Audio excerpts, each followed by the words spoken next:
Everyone, welcome back to the channel. Yes, we are doing the chapter working of institution for class 9 civics, in which we are going to discuss the topic need for political institution.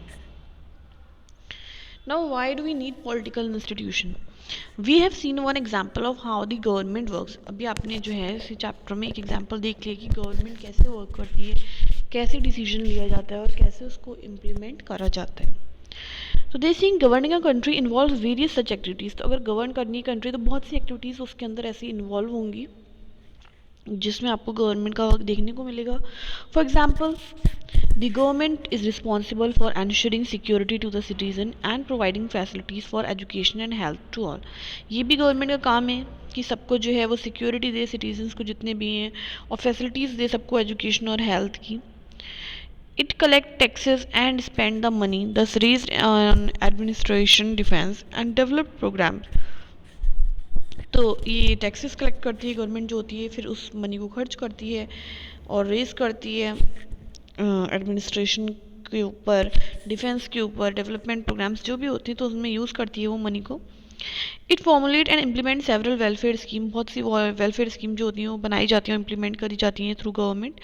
Some person have to take decision on how to go about these activities. किसी ना किसी को तो decision लेना पड़ेगा कि activities कैसे possible होंगी. Other have to implement this decision, और बाकी लोगों को ये डिसीजन जो है वो इम्प्लीमेंट करना होगा. If dispute arises on these decisions or in the implementation, there should be someone to determine what is right and what is wrong. और अगर कोई प्रॉब्लम अराइज होती है, कोई डिस्प्यूट अराइज हो जाती है इसको इम्प्लीमेंट करने में, तो इसको कौन सॉर्ट आउट करेगा? तो इसको सॉर्ट आउट करने के लिए भी कोई होना चाहिए ना. तो हर चीज़ के लिए हमें कोई ना कोई पर्सन चाहिए होता है. It is important that everyone should know who is responsible for doing what. मतलब ये भी सबको पता होना चाहिए कौन सा इंसान क्या रिस्पॉन्सिबिलिटी ले रहा है, कौन किस काम को कर रहा है. It is also important that these activities keep taking place even if the person in की पोजिशन चेंज. और ये जो एक्टिविटीज़ है ये होती रहनी चाहिए. इससे कोई मतलब नहीं कि लोग जो हैं उनकी पोजीशन चेंज होती जा रही हैं, but work should happen. So to attend to all these tasks, several arrangements are made in all modern democracies. तो इन सब चीज़ों को अटेंड करने के लिए, इन सारे टास्क को अटेंड करने के लिए बहुत से अरेंजमेंट बनाए गए मॉडर्न डेमोक्रेसीज में. Such arrangement are called institution. तो उन सारे अरेंजमेंट को हम इंस्टीट्यूशंस कहते हैं. A democracy works well when these institution perform functions assign to them. और एक डेमोक्रेसी तभी अच्छा काम करती है जब इंस्टीट्यूशन अपने फंक्शंस अच्छे से परफॉर्म करते हैं. The constitution of any country lays down basic rules on the powers and function. कह रहे हैं जो constitution होता है कंट्री का, तो वो किस पे बना होता है कि बेसिक रूल्स और जो पावर्स होते हैं या फंक्शंस हैं वो आपको बताता है हर इंस्टीट्यूशन के. In the example above we saw several such institution at work. अभी जो हमने ऊपर एग्जाम्पल पढ़ा था लास्ट, उसमें हमने देखा था कि सारे इंस्टीट्यूशन कैसे वर्क कर रहे हैं ऑल टुगेदर, या how they are dependent on each other. The Prime Minister and the Cabinet are institutions that takes all important policy decision. तो Prime Minister और Cabinet मिलकर important decision लेते हैं. The civil servant working together are responsible for taking steps to implement the minister decision. और इनके जो decision Prime Minister लेते हैं उसको जो implement करने में help करते हैं वो होते हैं civil servants. Then Supreme Court is an institution where dispute between citizen and the government are finally settled. और जो कभी डिस्प्यूट हो जाती है सिटीजन्स या गवर्नमेंट के बीच में, तो उसको कौन सेटल करता है? Supreme Court. Can you think of some other institution in this example? What is their role?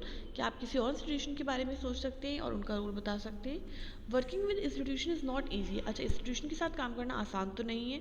Institution involve rule and regulation, क्योंकि आपको रूल्स और रेगुलेशन फॉलो करने पड़ेंगे. This can bind the hand of leader. इससे जो leaders होते हैं उनके हाथ जो है वो बंध जाते हैं. Institutions involve meeting, committees and routines. तो इंस्टीट्यूशन के अंदर क्या इन्वॉल्व होता है?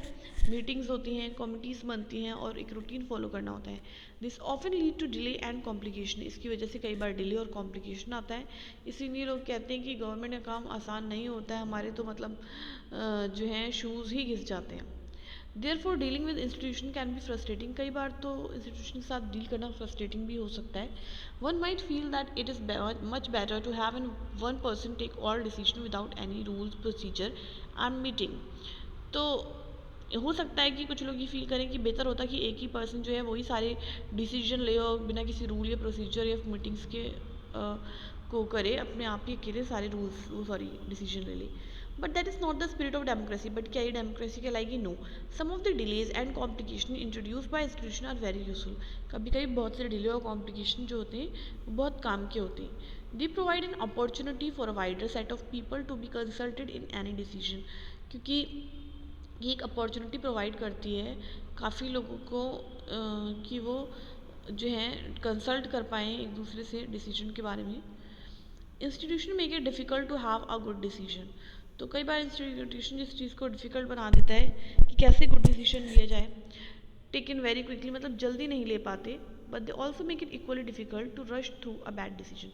बट फिर वहाँ पे बैड डिसीजन की भी गुंजाइश नहीं बचती, क्योंकि जल्दबाजी में कई बार गलत डिसीजन हो जाते हैं और यहाँ पे काम बहुत स्लोली आराम से होता है, तो गलत डिसीजन के लिए भी जो है इजी नहीं रहता कि वो हो पाए.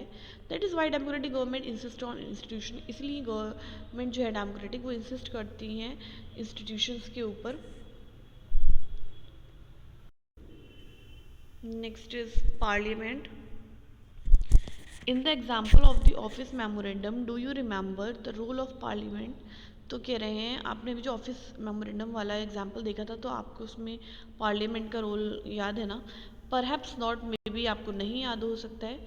Since this decision was not taken by parliament, क्योंकि ये डिसीजन जो है पार्लियामेंट ने नहीं लिया था. You might think that Parliament had no role in it. आपको लग सकता है कि पार्लियामेंट का कोई रोल नहीं था इसमें. But let us go back to the story and see whether Parliament figures in it. बट पीछे चल के देखते हैं कि पार्लियामेंट कुछ इसमें वर्क कर रही है या नहीं. Let us recall the point made earlier bye completing the following sentence. कह रहे हैं पहले हम रिकॉल करते हैं कुछ पॉइंट्स को, इस सेंटेंस को कंप्लीट करते हैं. The report of the Mandal commission was discussed. The President of India mentioned this in his. The Prime Minister made a dash. Okay, so these are the point we have discussed. Now the decision was not directly taken in parliament. Parliament में directly decision नहीं लिया गया, but parliamentary discussions on the report influenced and shaped the decision of the government. but जो discussion हुआ वो तो parliament में हुआ ना. decision भले ही एक person की sign हुए हों या कुछ लोगों ने मिलकर लिया हो cabinet में, but इसका जो discussion हुआ वो parliament में हुआ और उसी की वजह से गवर्नमेंट ने ये डिसीजन लिया, क्योंकि वो डिस्कशन का जो है इन्फ्लुएंस गवर्नमेंट के ऊपर पड़ा. They brought pressure on the government, क्योंकि उस डिस्कशन से गवर्नमेंट के ऊपर प्रेशर आया to act on the Mandal recommendation. If Parliament was not in favour of this decision, अगर पार्लियामेंट फेवर में नहीं होती, the government could not have gone ahead with it. तो गवर्नमेंट इस चीज़ में आगे डिसीजन नहीं लेती. Can you guess why? ऐसा क्यों है? Recall what you read about parliament in the earlier class. तो आप याद करिए आपने अर्लियर क्लास में क्या पढ़ा था पार्लियामेंट के बारे में. And try to imagine what Parliament could have done. और इमेजिन करिए पार्लियामेंट क्या कर सकती थी if it did not approve of the cabinet's decision. अगर कैबिनेट डिसीजन को वो अप्रूव नहीं करती तो क्या होता फिर, अगर पार्लियामेंट अप्रूव नहीं करती. Why do we need a parliament. Now the question raises कि why do we need a parliament, क्या ज़रूरत है पार्लियामेंट की, क्यों चाहिए. In all democracies, an assembly of elected representative exercise supreme political authority on behalf of the people. कह रहे हैं हर डेमोक्रेसी में क्या होता है, एक असेंबली बनती है जिसके अंदर जितने भी इलेक्टेड रिप्रेजेंटेटिव होते हैं वो क्या करते हैं, जो उनको अथॉरिटी मिली होती है, सुप्रीम पॉलिटिकल अथॉरिटी मिली होती है रिप्रेजेंटेटिव को, किसके बिहाफ पे, लोगों के बिहाफ पे. तो लोगों को रिप्रेजेंट करते हैं, तभी उनको रिप्रेजेंटेटिव भी कहते हैं. In India such A national assembly of elected representative is called parliament. तो इंडिया के अंदर जो ये नेशनल असेंबली होती है, नेशनल असेंबली में सारे लोग इकट्ठा होते हैं, जो इलेक्टेड रिप्रेजेंटेटिव होते हैं जितने भी, वो सब टुगेदर क्या बनती है, क्या कहलाती है, parliament. At the state level this is called legislature और लेजिस्लेटिव असेंबली. और अगर इसे स्टेट लेवल पर देखें तो लेजिस्लेचर या लेजिस्लेटिव असेंबली बोलेंगे, और अगर सेंट्रल लेवल पर देखें तो पार्लियामेंट.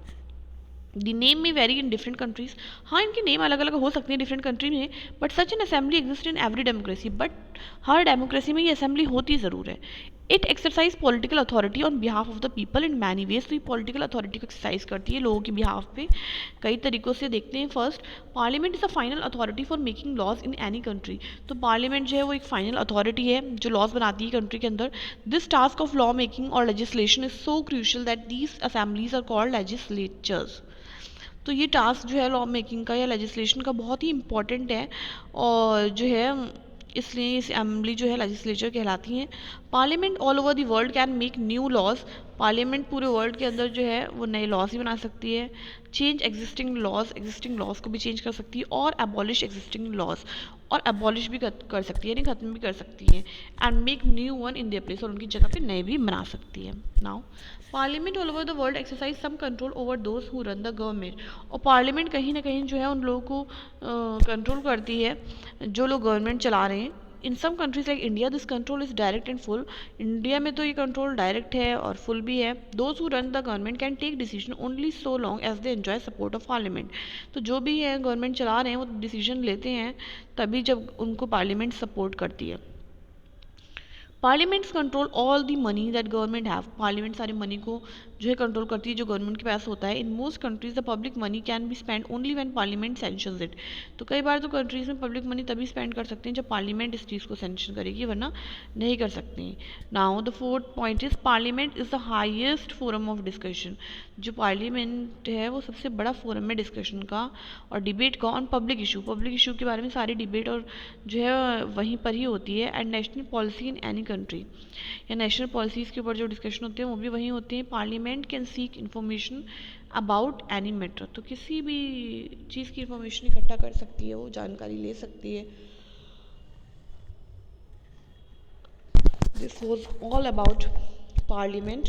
नाउ अब आपको समझ में आ गया होगा that why do we need Parliament, and we'll discuss the two houses of parliament, that is Rajya Sabha and Lok Sabha, in our next session. और अगर आपको ये वीडियो समझ में आई है तो आप जो है वीडियो को लाइक करिए, कमेंट करिए, अपने दोस्तों के साथ शेयर भी करिए. और अगर आपने अभी तक चैनल सब्सक्राइब नहीं करा है तो please subscribe to the channel, and will meet in the next session. Till then take care, bye bye.